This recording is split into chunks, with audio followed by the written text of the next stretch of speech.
Welcome to Through the Bible with Les Feldick, a 30-minute walk through the Scriptures, teaching in-depth Bible truths that change people's lives. Now, here's your host, Les Feldick.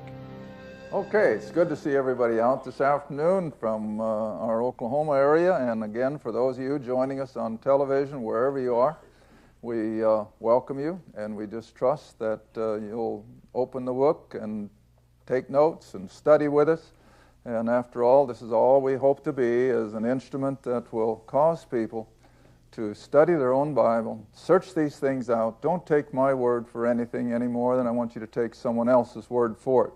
We're finding more and more how people will respond to the fact that they've never studied their Bible on their own, but we're triggering it. In fact, we just had an instance on our cruise last week. A gentleman came up the first night and he said, Les, he said, I just can't agree with you on some of these things. And that's fine. I said, but have you ever really made a study of it? Well, no, not really. And I said, well, just study. Don't take my word for it. Just take to heart the things that I'm pointing out. You know, by the last class night that we had on the ship, he came up with a big smile and he says, you've got me just about convinced. Well, that's all we ask, see, is search the Scriptures and see if these things are really so. Again, we want to thank our television audience for your prayer support, your financial help, how we appreciate your letters. Again, the other day we had 2 or 3 that just about make everything worthwhile. You know, we don't take any large amounts of money from the ministry. I just feel compelled to let our television audience know, because I think some have got the wrong idea. Iris and I still live in the same house we've lived in for the last 29 years. A lot of our furniture is the same furniture we started with 50 years ago. So the television ministry hasn't made a nickel's worth of difference in our lifestyle, and we want people to know that we're not in this for any financial return. We are just hopefully getting people to search the Scriptures, and many of them are finding a salvation that they thought they had and suddenly realized they never had. And so we just continue to thank every one of you for everything, the prayers, the finances, everything. Okay, now we're taking a study of Isaiah, because for those of you who are new listeners, we've come up through the Old Testament, through the New Testament, and have pretty much made a study of the whole Bible over these last years. And then I decided to come back and spend a little more time in areas that we skipped over, such as the book of Isaiah. Again, I have to repeat and repeat and repeat, because otherwise somebody doesn't get it.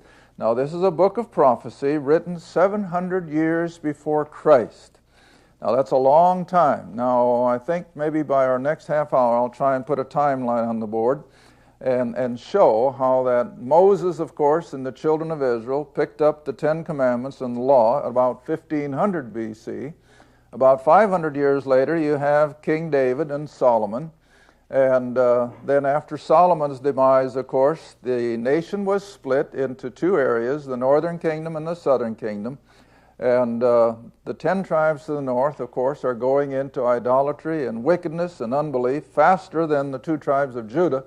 But pretty much it's the whole nation that Isaiah is going to be addressing. Now, the whole book of Isaiah is a roller coaster of sorts of judgment and chastisement and blessing. Judgment and blessing, over and over. But the whole thing is looking forward to 3 major periods of time when the nation of Israel would come under intense judgment or chastisement. The first one, of course, is the one that was just only 100 years beyond Isaiah, and that would be in 606 B.C. Isaiah writes at 700, so it's about 100 years earlier. And that's a reminder. God's wheels turn ever so slowly. And here's Isaiah prophesying what's going to be coming on the nation of Israel, but it doesn't really reach fruition for 100 years. And so that's, again, why I always temper our excitement for the rapture. Yes, I think it's close, but on the other hand, God's wheels turn so much slower than we think they should, that we can't just rest and say, oh, well, the Lord's coming next week, so what? I'll never forget, a fellow wrote from Pennsylvania a couple springs ago, and he said, Les, I was just getting ready to plant an apple tree. And then it struck me, why? the Lord's coming. And I said, you go ahead and plant it, because we don't know that he's going to come that soon. We hope he does, but he may not. So anyway, Isaiah is prophesying primarily now of the Babylonian invasion, which is going to come under Nebuchadnezzar in 606 BC. But he's also giving an indication of the next great chastisement of Israel, and that would be in 70 AD, after they had rejected the Messiah and crucified him and so forth. And then you know that the Roman general Titus came in, and again, just like Nebuchadnezzar, destroyed the temple, ruined the city, and the people were sent out into a dispersion. But then the final one that is underlying all of these is the worst one of all, and that, of course, is the judgment of the tribulation.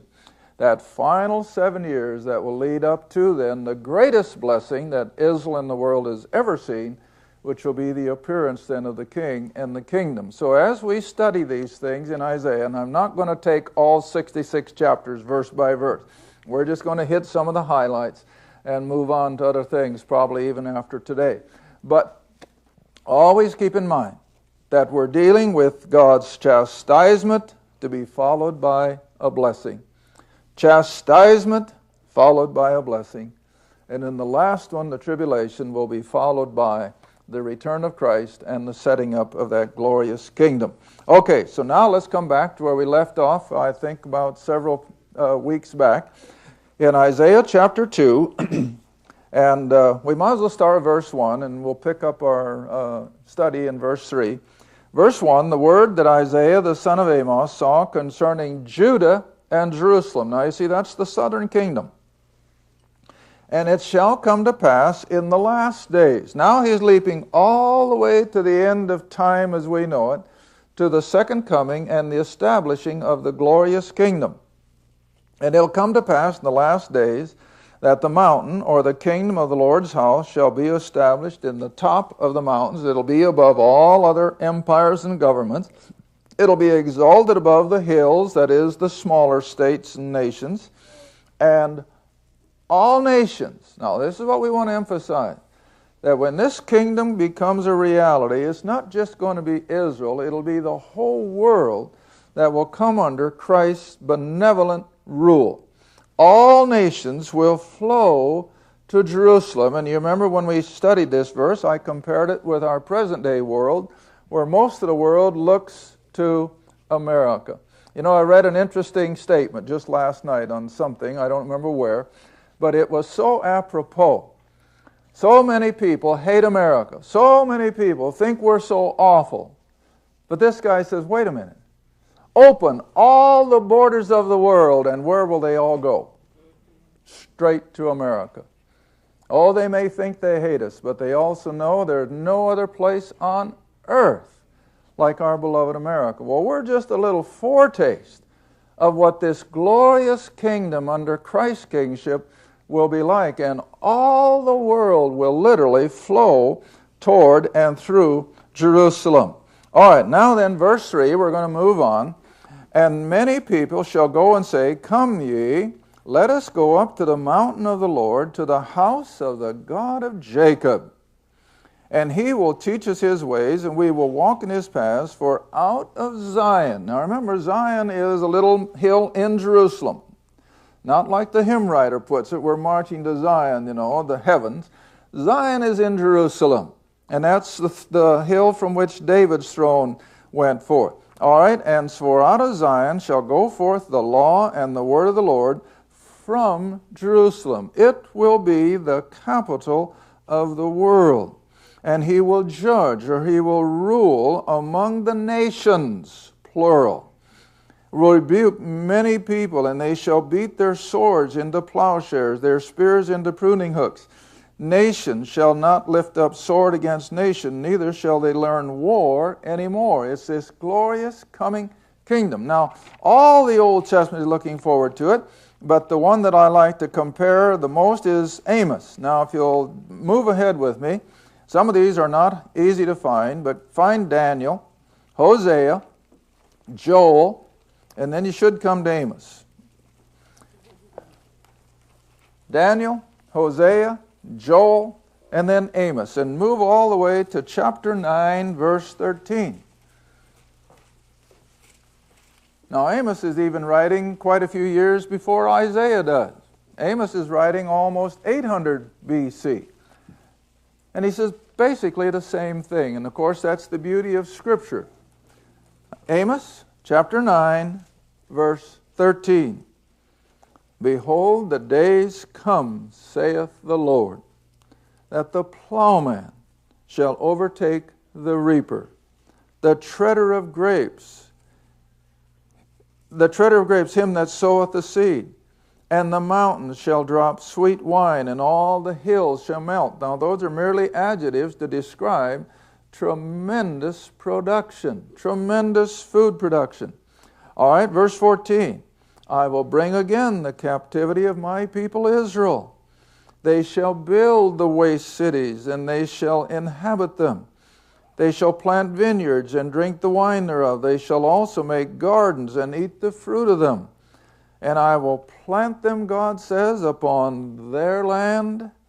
They shall no more be pulled up out of their land, which I have given them, saith the Lord. That's their prospects. It hasn't happened yet.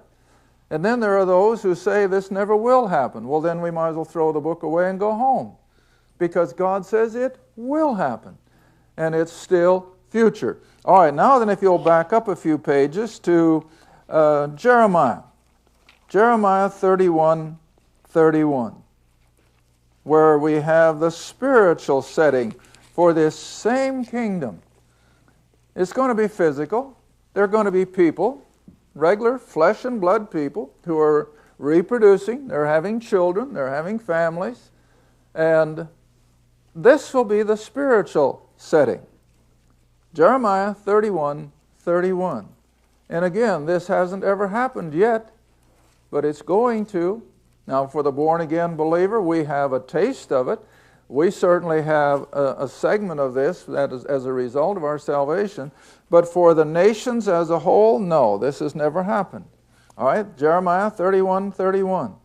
Behold, the days come, saith the Lord, that I will make a new covenant with the house of Israel and with the house of Judah. This is what we call the new covenant. It's not made to the church, it's made to Israel. All right, now verse 32. Not according to the covenant that I made with their fathers in the day that I took them by the hand and brought them out of the land of Egypt, which covenant they broke. Now it's speaking of the Ten Commandments, the Mosaic covenant. Israel never was able to keep it, see? All right, but this is what's going to happen when Christ finally returns and sets up this glorious kingdom. Verse 33, but this shall be the covenant that I will make with the house of Israel. After those days, saith the Lord, I will put my law in their inward parts. It's just going to be part and parcel of them. I will write it in their hearts. I will be their God, and they shall be my people. They will teach no more every man his neighbor and every man his brother, saying, know the Lord, for they shall all know me. There will be no opposition. There will be no unbelief. See? All right, coming back then, if you will, to Isaiah chapter 2 again. Now we're going to run into some verses that depict the opposite side again. This is the glory in their prospect. But this is Israel at the contemporary time that Isaiah is writing. Their worldliness, their wickedness, their unbelief. See? All right, verse 6. Therefore thou hast forsaken thy people, the house of Jacob, because they replenished from the east. They are soothsayers like the Philistines. They're no different than the pagan Gentiles around them. They please themselves in the children of strangers. Their land is full of silver and gold. In other words, they were prosperous materially. Neither is there any end of their treasures. Their land is also full of horses. Neither is any end of their chariots. But verse 8, what's alongside of it? Idols. Their land is full of idols. They worship the work of their own hands. that which their own fingers have made. Enter down to verse 10. Enter into the rock and hide in the dust for the fear of the Lord and for the glory of His majesty. That's what they'd better do. Verse 11, the lofty looks of man shall be humbled, and the haughtiness of men shall be bowed down, and the Lord alone shall be exalted in that day. All right, now let's just make a comparison with the New Testament. Drop all the way up to Revelation. Come all the way up to Revelation. I think it's chapter 6. Revelation chapter 6.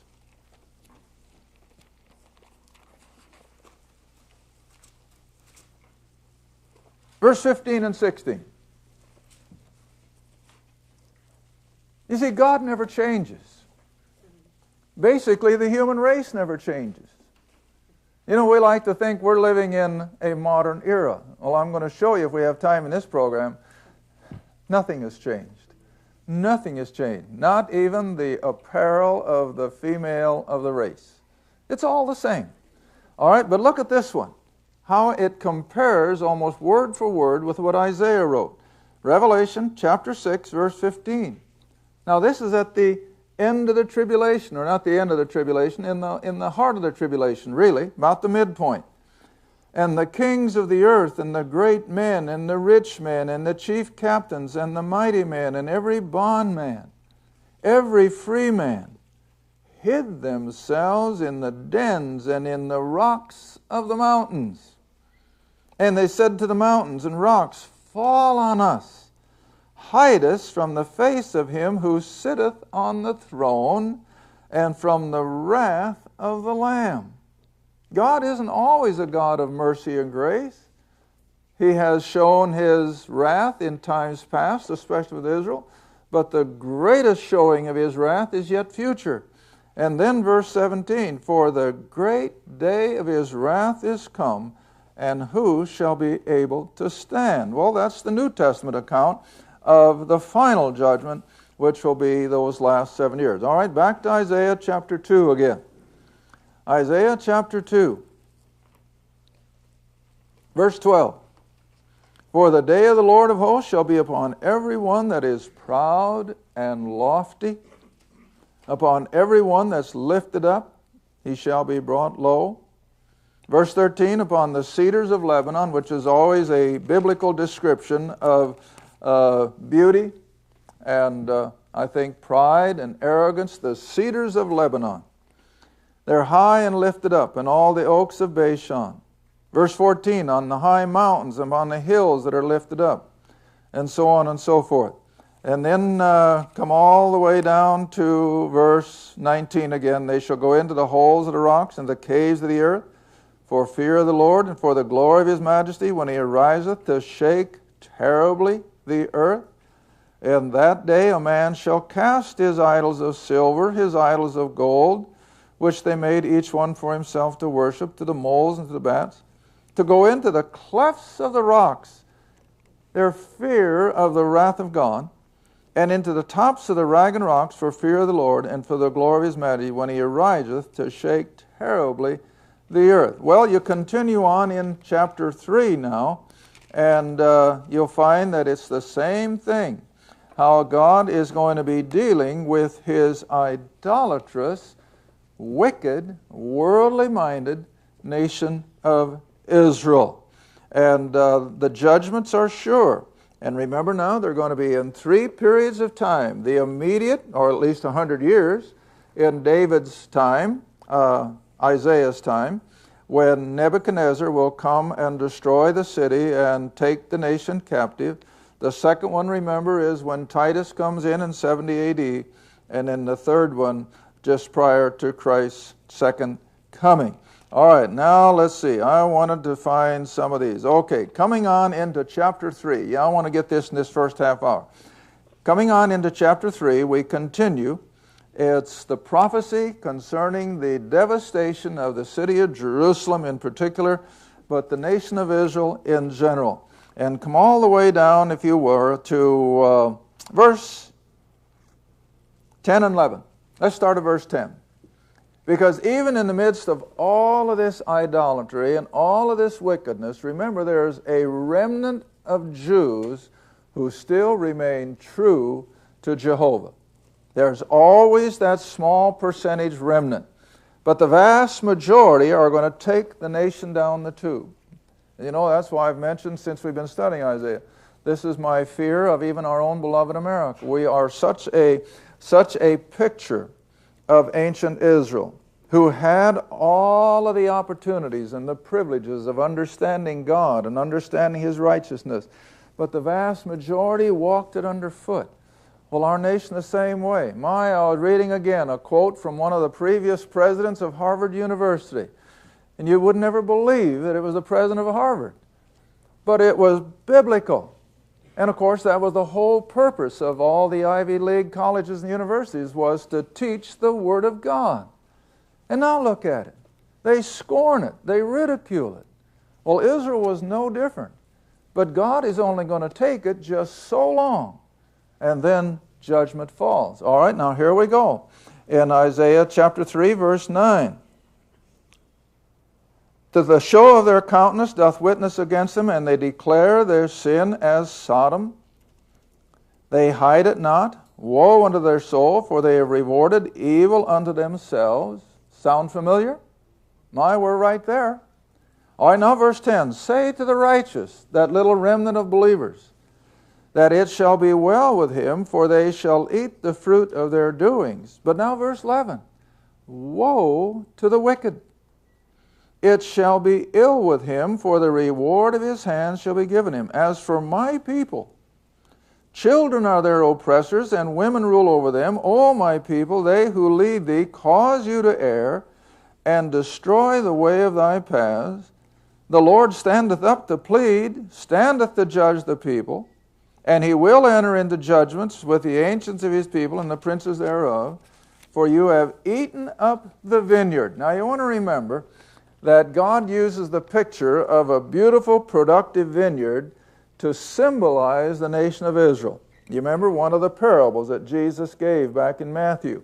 He prepared a vineyard, dug it up, fertilized it, irrigated it, got everything ready so it would be in peak production, and then left. You remember? So Israel is always depicted as a productive, beautiful vineyard.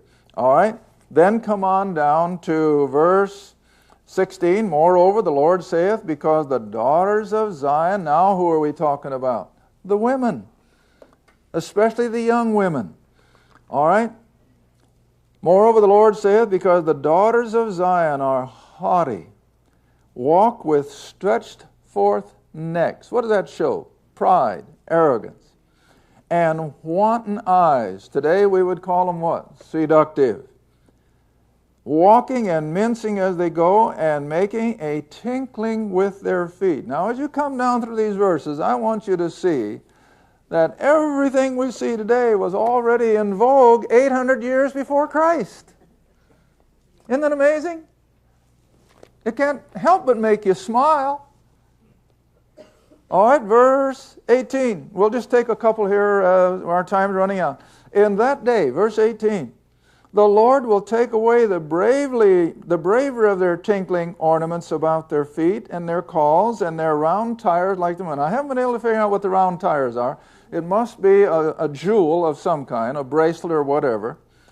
All right, the chains and the bracelets, verse 19, the mufflers, the bonnets, the ornaments of the legs, the headbands, the tablets, the earrings, the rings, and so help me, what's the next one?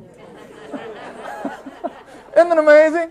And these kids today think that they are just discovering all this. It's as old as time itself, all right? The nose rings, the nose jewels, verse 22, the changeable suits of apparel. Well, this comes right out of a fashion magazine, doesn't it? The changing suits of apparel, the mantles, the wimples, the crisping pins, the glasses, the fine linen, the hoods, the veils. It's all right there. And we're no different today. God hated it then. He hates it now. But oh, they think that this is a sign of being modern. Well, I think I've made my point. It's as old as time itself. All right, now then, to finish up our minutes we have left. Verse 24, it shall come to pass. Because, see, Israel has gotten to the place, that's all they're living for. That's all that matters to them. Their material wealth. Their everyday living to satisfy the desires of the flesh. God didn't mean anything to them. He was so far removed from their thinking. All right, so it shall come to pass that instead of the sweet smell, there shall be stink, it'll be an odor. And instead of a girdle, a rent. Instead of a well-set hair, a beautiful, well-coiffured hairdo, it'll be what? Baldness. What a difference. And instead of a stomacher, a girding of sackcloth. Burning instead of beauty. The men shall fall by the sword, and the mighty in the war. Her gates, now we're speaking of Jerusalem in particular, her gates shall lament and mourn, and she, being desolate, shall sit upon the ground. What does that depict? Not even an easy, comfortable chair to relax in. Everything that they thought was so important would be taken away. Now, it hadn't happened yet. You know, that's the beauty of prophecy. It writes as if it's already past, but it's still future. And, of course, this is looking forward to the time when first the Syrians will come in from the north and take the 10 tribes. And then about 100 years after that, here comes Nebuchadnezzar and the Babylonian horde, and they besiege Jerusalem. And thousands upon thousands of Jews lost their life in that siege. And then finally they break through and they destroy that beautiful temple. Now remember, all during this time, that glorious temple of Solomon is at the heart of all of Israel's thinking. Oh, they're religious to the hilt. They're proud of their temple. But there's no spiritual life.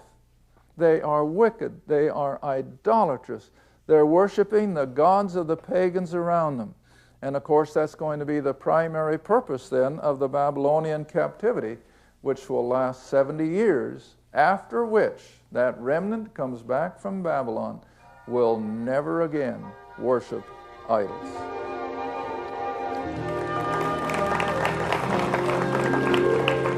Thank you for watching Through the Bible with Les Feldick. Through the Bible is a partner-supported ministry. If this program has been a help to your study of the Scriptures and you'd like to see others enjoy the teaching, your support would be greatly appreciated. Write to us at Les Feldick Ministries, 30706 West Lona Valley Road, Kinta, Oklahoma, 74552. Or call 1-800-369-7856. Remember, all programs are available in printed form, audio cassette, and videotape. Be sure to tune in next time to Through the Bible with Les Feldick.